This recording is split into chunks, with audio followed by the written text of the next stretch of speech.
அவருடைய குமாரன் எனப்படுவார். கர்த்தராகிய தேவன் அவருடைய பிதாவாகிய தாவீதின் சிங்காசனத்தை அவருக்கு கொடுப்பார். யாக்கோபின் குடும்பத்தாரை என்றென்றைக்கும் அரசாளுவார். அவருடைய ராஜ்யத்துக்கு முடிவுறார். இது எப்படியாகும்? புருஷனை அறியனே. பரிசுத்த ஆவி உன்மேல் வரும். உன்னதமானவருடைய பலன் உன்மேல் ஆதலால் பரிசுத்தம் உள்ளது தேவனுடைய குமாரன் எனப்படும். தேவனால் கூடாத காரியம் ஒன்றுமில்லை. இதோ நான் ஆண்டவருக்கு அடிமை, உம்முடைய வார்த்தையின்படியே எனக்கு ஆக கடவது.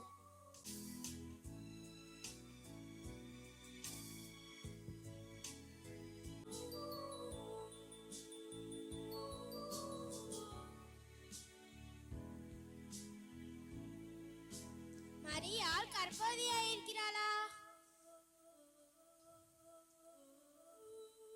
எனக்கும் அவளுக்கும் இன்னும் திருமணமாகவில்லையே. நிச்சயம்தான் ஆகியிருக்கிறது. ஆனால் அதற்குள்ளாக அவள் எப்படி கர்ப்பவதியானாள்? சந்தேகமாயிருக்கிறதே. என்ன செய்யலாம்?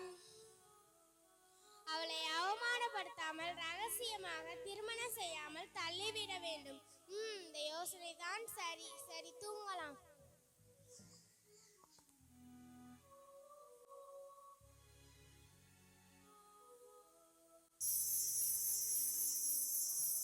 தாவீதின் குமாரனாகிய யோசேப்பே, உன் மனைவியாகிய மரியாளை சேர்த்துக்கொள்ள ஐயப்படாதே.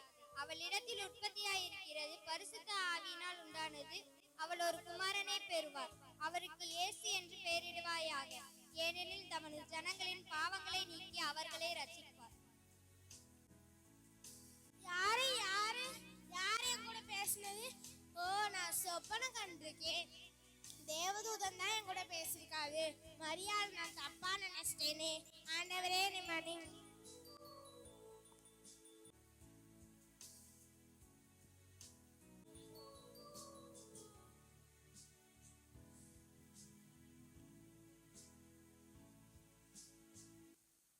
உலகமெங்கும் குடிமதிப்பு எழுதப்பட வேண்டும் என்று அகஸ்திராயனால் கட்டளை பிறந்திருக்கிறது. எனவே நீங்கள் யாவரும் தங்கள் தங்கள் ஊருக்கு போய் குடிமதிப்பு எழுதி கொள்ளுங்கள். டும் டும் டும் டும். உலகமெங்கும் குடிமதிப்பு எழுதப்பட வேண்டும் என்று அகஸ்திராயனால் கட்டளை பிறந்திருக்கிறது. எனவே நீங்கள் யாவரும் தங்கள் தங்கள் ஊருக்கு போய் குடிமதிப்பு எழுதி கொள்ளுங்கள். டும் டும்.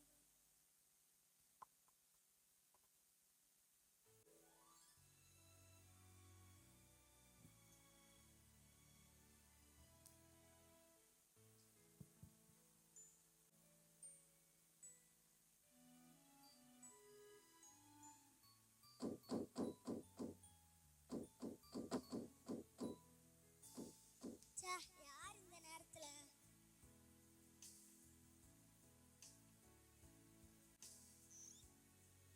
யாரு? உங்களுக்கு என்ன வேணும்? அம்மா, என் மனைவி பிரசவ வேதனை படிக்கலாம். உங்கள் வீட்டில் கொஞ்சம் இடம் இருந்தா தாங்களேன். என்னது இடமா? இங்க நாங்க தங்கவே இடத்த காணும். இதுல உங்களுக்கு வேற இடமா? போங்க போங்க, வேற வீடு பாருங்க. சுபாடி, ஒரு வழியா எல்லா வேலையும் முடிச்சாச்சு. கொஞ்ச நேரம் ஓய்வு.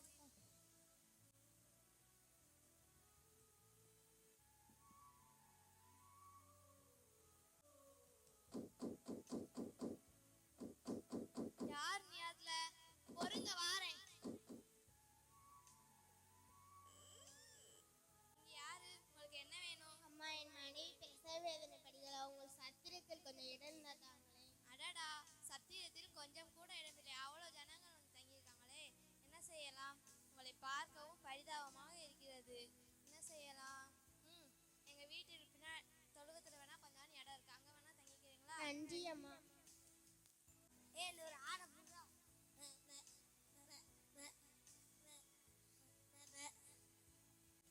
சீக்கிரம் ரொம்ப குளிருதுடா. ஆமாடா.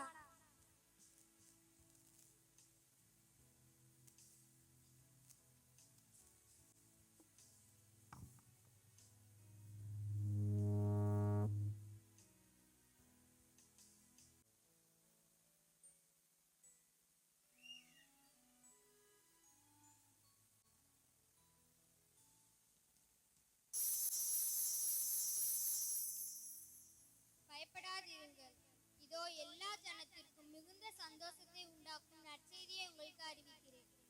இன்று கர்த்தராகிய கிறிஸ்து என்னும் இரட்சகர் உங்கள் தாவீதின் ஊரிலே பிறந்திருக்கிறார். பிள்ளையை துணியை சுற்றி முந்தனையில் கிடைக்க காண்பீர்கள். இதுவே உங்களுக்கு அடையாளம்.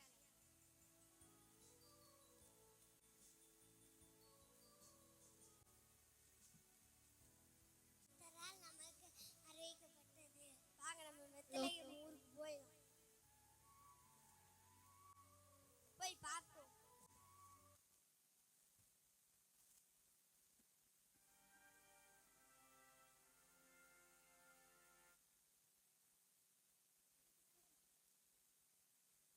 அதோ அந்த நட்சத்திரத்தை பாருங்கள். எங்கே எங்கே? அதோ அங்கே. ஒரு நட்சத்திரத்தை பார்த்ததே இல்லை. இந்த நட்சத்திரம் தோன்றிருப்பதை பார்த்தால் ஒரு பெரிய ராஜா பிறந்திருக்க வேண்டும். வாருங்கள், எருசலேம் அரண்மனைக்கு போய் பார்ப்போம்.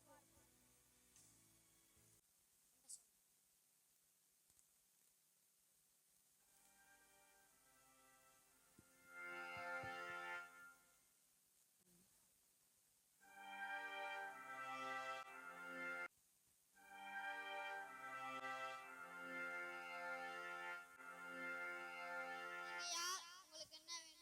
நாங்கள் வானசாஸ்திரிகள் ராஜாவை பார்க்க வந்திருக்கிறோம். இருங்கள். ராஜாவே வாழ்க. உங்களை பார்க்க கிழக்கிலிருந்து வானசாஸ்திரர் வந்திருக்காங்க. அவர்களை வரச் சொல். ஆகட்டும் ராஜா, நீங்க போகலாம். ராஜாவே வாழ்க. வானசாஸ்திரிகளே, என்ன விஷயமாக என்னை பார்க்க வந்தீர்கள்? யூதருக்கு ராஜாவாய் பிறந்திருக்கிறவர் எங்கே? யூதருக்கு ராஜாவா? அப்படி யாரும் இங்கு பிறக்கவில்லையே. கிழக்கிலே அவருடைய நட்சத்திரத்தை கண்டோம். கண்டு அவரை பணிந்து கொள்ளும்படி இங்கே வந்தோம். சற்று பொறுங்கள். வேதபாரகரையும் ஆசாரியரையும் வரச் சொல். ஆகட்டும் ராஜா.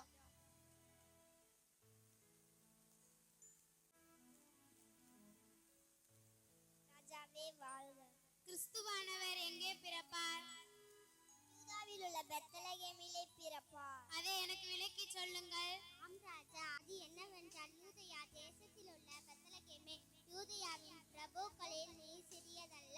என் ஜனமாகிய இஸ்ரவேலை ஆளும் பிரபு உன்னிடத்திலிருந்து புறப்பட